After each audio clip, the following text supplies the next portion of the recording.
Once you figured out those two things, you start to emulate the type of people that make those type of humorous jokes. And it takes practice. It's going to take practice specifically on the timing. Because it's one thing if you just recite a joke. It's another thing to say it in a way that's going to convey humor. An example of this, there was a guy who I went to college with, and he used to love to imitate movie characters. His favorite one was Arnold Schwarzenegger playing the Terminator, saying, "I'll be back." I'll be back. The problem is that he had no tonality in his voice. He had no range in his voice. So he would say, "Hey, Frank, watch this. I'm going to imitate Arnold Schwarzenegger. I'll be back." So people were laughing, but they weren't laughing with him. They were laughing at him. Now, notice what you did in this conversation. You actually said it the way Arnold would say it. You emulated his tonality. You said, "I'll be back." Mm-hmm. So you have this guy who, let's say for Halloween, will come to college and school. He'll have the leather jacket and the glasses, and he'll go around saying, "I'll be back. I'll be back." And he's always monotone, always talking the same way, no matter what he's talking about. People end up laughing at him, not with him. So yeah, he's got a sort of a sense of humor, but that's not going to turn on a woman. We're going to take one last break and return to hear more from my guest, Frank V. Kermit. In honor of April Fool's Day, we're talking about the pros and cons of using humor in your relationship. There's a lot more to come, so please don't go away. Frank Talks is sponsored in part by Everything Out of Her Mouth is a Test, a man's guide to the emotional needs of women. Ladies, do you want the man in your life to understand you on your level? Do you want your man to be able to listen to you and address all of your emotional needs? Show him how much you really want your relationship to be the best it can be. Everything Out of Her Mouth is a Test makes a perfect gift. The book, written by a man, for men, is endorsed by every woman that reads it. This book is a guide for men to understand exactly what a woman means when she speaks. Is that worth changing your life forever? Buy this book at franktalks.com now.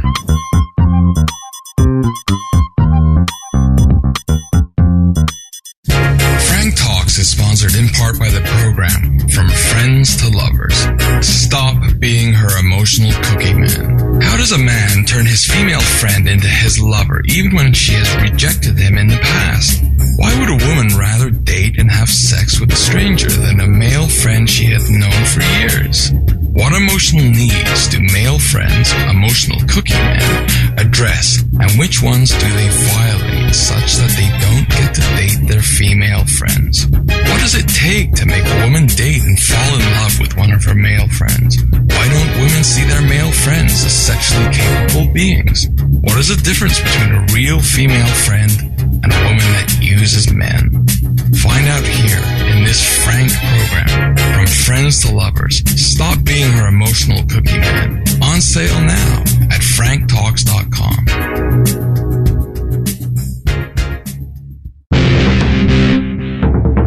Frank Talks is sponsored in part by the book, I'm a Man, That's My Job, The Philosophy of a Seducer. Your inner game is as unique and personal as your signature or your fingerprints. This book provides you with the means to create your own seduction persona. By this, learn what it means to be a man and attract the women you want. Learn about how men and women think differently and how to take the lead in a relationship.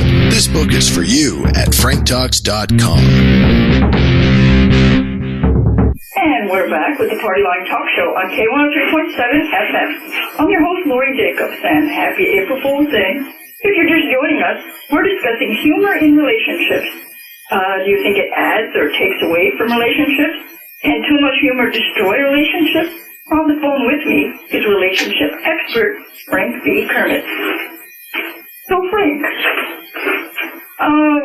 using humor changes feelings, but it can get carried away. And you were talking about that earlier, about too much humor or not enough humor.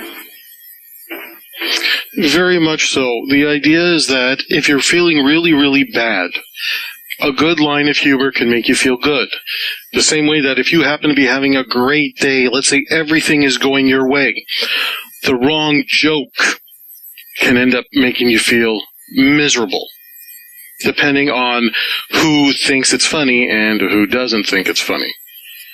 So there are some people that only read the comic strip page in the newspaper. Why is that, and how does that relate to relationships? Okay, now we did talk a little bit earlier about escapism. When people pick up the newspaper, there's a lot of bad news in there. That's what makes the news. The tragedies, the disasters, the murders, the crime. And then you have that one page of comic strip where that's the one page where people can get away from all the garbage in the news, all the negativity in the news, and just enjoy reading the newspaper. Sometimes it's recommended that when you want to get kids to start reading the newspaper, you start them off by reading the comics. So they attach a positive association to learning about the news. And slowly you integrate other elements of the newspaper. How it relates to relationships? If in your relationship you're only focusing on the comics page and you're not dealing with the rest of the stuff going on, which could be bad, that relationship's not going to last a long time.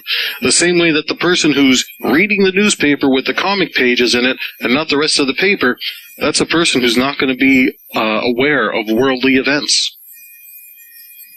So, you've written a couple of books and you have some CDs, and one of your books, it talks about the 10 emotional needs of women and the 10 emotional needs of men. Mm-hmm. We can go through that really quickly. We can start with women and we can finish up with the men. Okay. My concept is that beyond the physical needs, human beings have emotional needs. Men and women each have different emotional needs.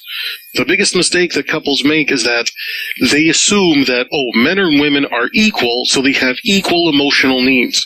And that's not the way it works. Men and women are equal under the law. They deserve the same rights to protection under the law.